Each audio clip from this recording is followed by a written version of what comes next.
In the heart of Yoruba land, where the sun kissed the earth with golden warmth, there lay the village of Aiyedun. The villagers thrived beneath the shade of an Iroko tree, its branches stretching like the arms of the gods. They whisper that the tree was a bridge between worlds, home to spirit and ancestors. Yet none knew the truth. The Iroko souls live among them in human form. Her name was Adunni, a girl whose beauty rivaled the morning dew. Her skin glowed like polished mahogany, and her laughter echoed the rustle of the leaves in the wind.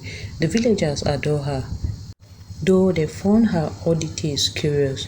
She danced barefoot in the rain, pressed her palms to the soil as if listening, and vanished into the forest at twilight. She is touched by the gods, the elders say, not realizing how right they were. Adunni's birth had been a mystery.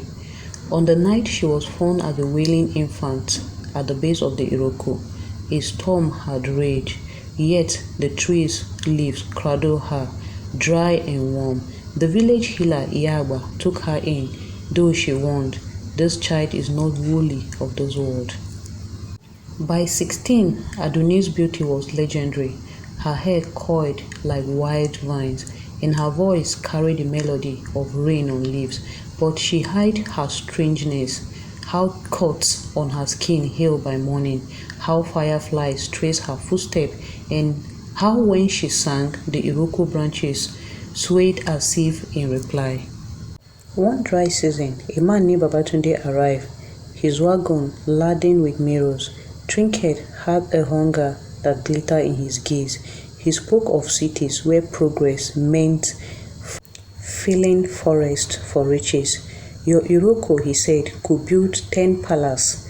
Why waste its powers here? The villagers hesitated. Drought had withered their crops, and desperation gnawed at them. Only Adunni protested. The Iroko is our life, she pleaded. Its roots drink from the same river that feed our wells. Cut it and we die with it. Babatunde smirked. Superstition. That night, he slipped gold into the palms of the village chief's son.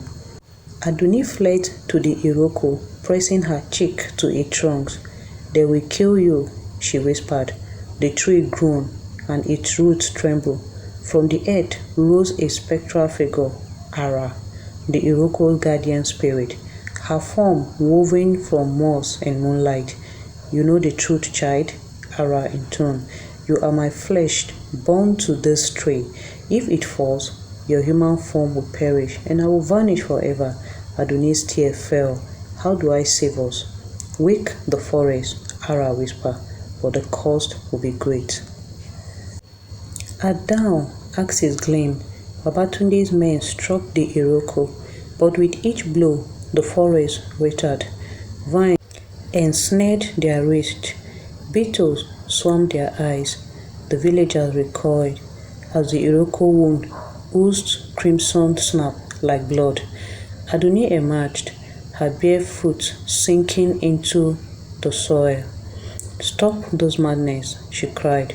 The chief's elder son, Dami, whom Adunni had loved since childhood, stepped forward. "You speak for a tree?" he sneered. "But what of our starving children?" Heartbroken, Adunni did the unthinkable. She sang. The song was no mortal melody. It was a groan of bending bow. The sage plunged into the earth, and the ground split. From the future surged a river, clear and cold, quenching the parched land. The villagers fell silent, but Babatunde, trembling with rage, raised his axe and swung at Adunni. The blade splashed her arm. Instead of blood, golden sap spilled. Adunni gasped as bark crawled up her skin. Leaves sprouted from her hair, and her legs fused into roots. Before the crowd, she became half girl, half tree, her body merging with the Iroko. Ara's voice boomed. "You strike the tree, and you strike your own soul." Batunde's gold turned to dust.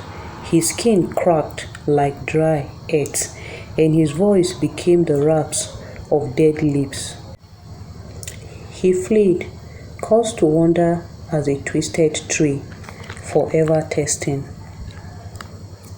The villagers rebuilt Aiyedun, led by Dami, whose guilt hardened into resolve. They named the new river Omi Adunni, Adunni's water, and vowed to protect the forest.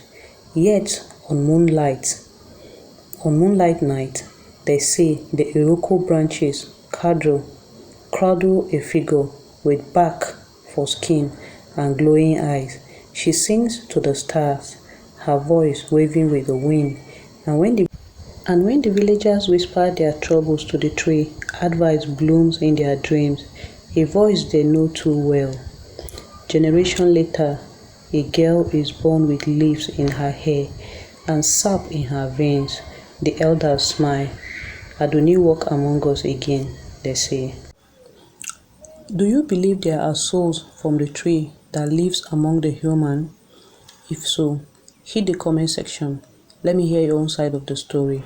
And if you enjoyed the story, please like, share, comment, and subscribe. Thank you.